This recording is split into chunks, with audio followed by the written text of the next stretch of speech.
চলুন আজকের আলোচনা শুরু করি আহমেদাবাদের ওই ভয়ঙ্কর বিমান দুর্ঘটনার খবর দিয়ে।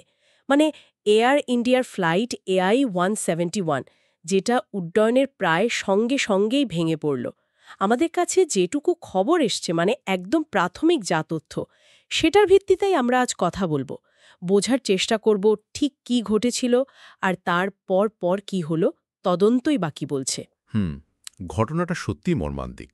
হ্যাঁ, বহু মানুষের প্রাণ গেছে এতে। সাম্প্রতিক সময়ে এত বড় বিমান দুর্ঘটনা, মানে ভাবা যায় না। আচ্ছা, ঠিক কি হয়েছিল যদি একটু গোড়া থেকে বলি।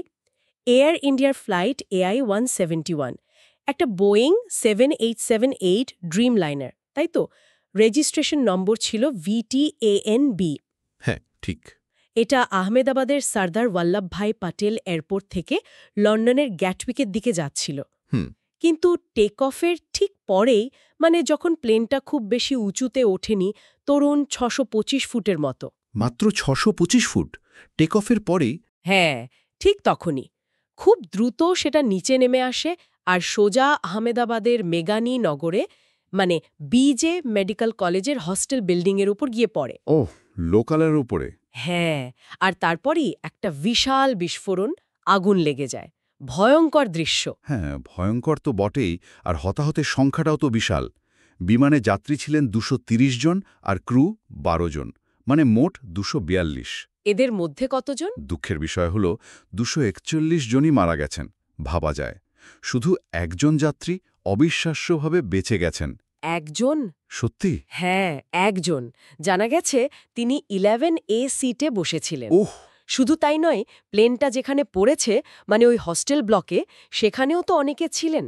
অন্তত ৩৯ জনের মৃত্যু হয়েছে মাটিতে, আরও অনেকে আহত। কি ভয়ঙ্কর! আর এর মধ্যেই একটা অদ্ভুত খবরও কানে আসছে। ওই যে একমাত্র বেঁচে যাওয়া যাত্রীর সিট নম্বর 11A, হ্যাঁ। ওটা নাকি অনেকে লাকি সিট ভেবে এয়ারলাইন্সের কাছে চাইছেন এখন। মানুষের মনস্তত্ত্ব আর কি। আচ্ছা, দুর্ঘটনা খবর পাওয়ার পর নিশ্চয়ই সঙ্গে সঙ্গে রেস্কিউ অপারেশন শুরু হয়েছিল? হ্যাঁ, হ্যাঁ, একদম। এমার্জেন্সি সার্ভিস, পুলিশ, ইন্ডিআরএফ টিম, হাসপাতালের লোকজন সবাই খুব তাড়াতাড়ি পৌঁছে গেছিল। হুম। আহমেদাবাদ এয়ারপোর্টের অপারেশনসও কিছুক্ষণের জন্য বন্ধ রাখতে হয়েছিল, স্বাভাবিকভাবেই। দেশের প্রধানমন্ত্রী বা বিমান পরিবহন মন্ত্রী, তারা নিশ্চয়ই বিষয়টা দেখছেন। হ্যাঁ, খবর পাওয়া গেছে যে প্রধানমন্ত্রী এবং অসামরিক বিমান পরিবহন মন্ত্রী দুজনই পুরো বিষয়টার উপর নজর রাখছেন। আচ্ছা, এবার একটু তদন্তের কথায় আসি। এই ধরনের দুর্ঘটনায় তো ব্ল্যাক বক্স খুব ইম্পর্টেন্ট, তাই না? ওগুলো কি পাওয়া গেছে? হ্যাঁ, এখানে একটা ভালো খবর। দুটো ব্ল্যাক বক্সই, মানে ককপিট ভয়েস রেকর্ডার CVR আর ফ্লাইট ডেটা রেকর্ডার DFDR, দুটোই উদ্ধার করা হয়েছে। যাক, এটা খুব জরুরি। খুবই জরুরি।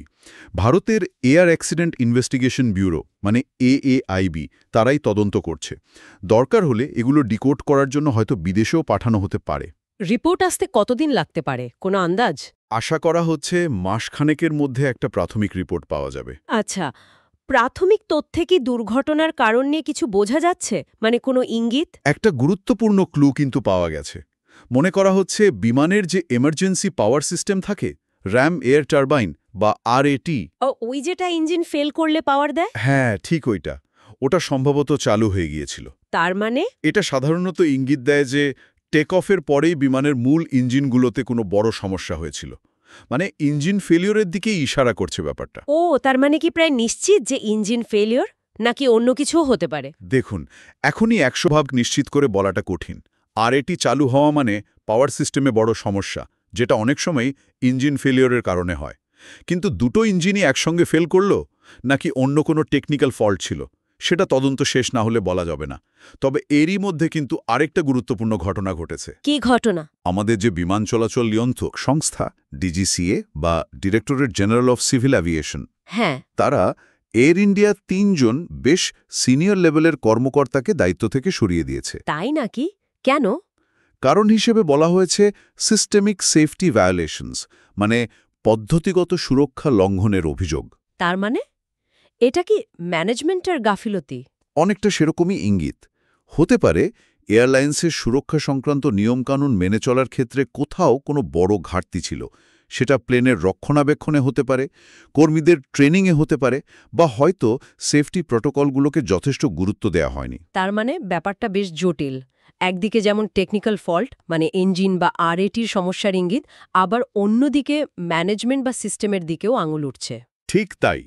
এই ডিজিসি এর পদক্ষেপটা কিন্তু খুব সিগনিফিক্যান্ট। এটা দেখাচ্ছে যে রেগুলেটর শুধু টেকনিক্যাল কারণ খুঁজছে না, এয়ারলাইন্সের সার্বিক সুরক্ষা ব্যবস্থা বা কালচারের দিকেও নজর দিচ্ছে। আর যদি একটু ইতিহাসের দিকে তাকাই, ১৯৯৬ সালে হরিয়ানার চরখি দাদরিতে যে দুটো প্লেনের মুখোমুখি সংঘর্ষ হয়েছিল, হ্যাঁ, মনে আছে। সেটার পর এটাই ভারতের মাটিতে সবথেকে ভয়াবহ প্লেন ক্র্যাশ। আর আরেকটা খুব গুরুত্বপূর্ণ বিষয় হলো এই যে বোয়ু 777 ড্রিমলাইনার। হ্যাঁ, খুব জনপ্রিয় মডেল তো এটা। একদম। এই মডেলের এটাই কিন্তু প্রথম মারাত্মক দুর্ঘটনা, মানে যেখানে এতজন মারা গেলেন। এতদিনের সেফটি রেকর্ড কিন্তু খুব ভালো ছিল। সারা দেশেই তো নিশ্চয়ই এই ঘটনায় শোকের ছায়া। অবশ্যই। সাধারণ মানুষ থেকে শুরু করে অনেক সেলিব্রিটি যেমন ভিকি কৌশল, জাহ্নবী কাপুর, সানি দেওল, সোনু সুদ, এরকম অনেকেই সোশ্যাল মিডিয়াতে দুঃখ প্রকাশ করেছেন, শোক জানিয়েছেন। আর ওই যে বললাম 11-এ সিটটা নিয়ে মানুষের মধ্যে একটা অন্যরকম আগ্রহ তৈরি হয়েছে। তাহলে সব মিলিয়ে যা দাঁড়াচ্ছে একটা ভয়াবহ দুর্ঘটনা, তদন্ত চলছে, প্রাথমিক ইঙ্গিত ইঞ্জিনের সমস্যার দিকে। কিন্তু একই সঙ্গে এয়ারলাইন্সের পদ্ধতিগত বা ব্যবস্থাপনার দিকেও প্রশ্ন উঠছে। আর ওই একমাত্র সার্ভাইভারের ঘটনাটা পুরো বিষয়টা একটা অন্য মাত্রা যোগ করেছে। হ্যাঁ, আর এখানেই হয়তো আমাদের আজকের আলোচনার মূল প্রশ্নটা লুকিয়ে আছে। দেখুন, একদিকে একটা অত্যাধুনিক টেকনোলজির প্লেন, যার সেফটি রেকর্ড এতদিন প্রায় নিখুঁত ছিল, সেটারই কিনা ইঞ্জিন ফেলিওরের মতো ঘটনার ইঙ্গিত মিলছে। আবার অন্যদিকে সেই এয়ারলাইন্সের বিরুদ্ধে নিয়ন্ত্রক সংস্থা ব্যবস্থা নিচ্ছে সিস্টেমিক সেফটি ভায়োলেশনের অভিযোগে।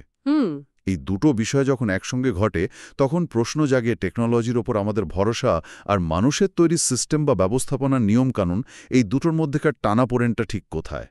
মানে অত্যাধুনিক প্রযুক্তি যুগেও কি এই দুটো সবসময় একসঙ্গে ঠিকঠাক চলতে পারে, নাকি কোথাও একটা ফাঁক থেকে যায়?